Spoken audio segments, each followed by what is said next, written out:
রমজান মাসের যে দীর্ঘ 1 মাস প্রায় 30 দিন ইসলাম ধর্মের মানুষরা যে সংযম বরণ করেন, সংযম রাখেন রোজার মাধ্যম দিয়ে।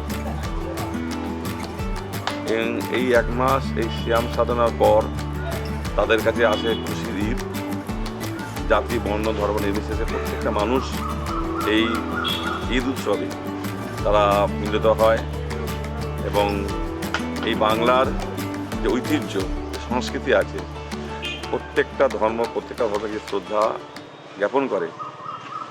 এখানেও তাই আমরা প্রত্যেকের কাছে অনুরোধ করব যে আমরা যেমন আমাদের নিজের ধর্মকে উদযাপন করব, পাশাপাশি অপর ধর্মকে আমরা শ্রদ্ধা জ্ঞাপন করব। বাংলার মাননীয় মুখ্যমন্ত্রী মমতা বন্দ্যোপাধ্যায় এই কথাই বলেন যে ধর্ম যার উৎসব সবার। এই উৎসবে আপনারা সবাই আনন্দ করুন, উপভোগ করুন এবং বাংলার সংস্কৃতি সম্প্রীতি বজায় রাখুন।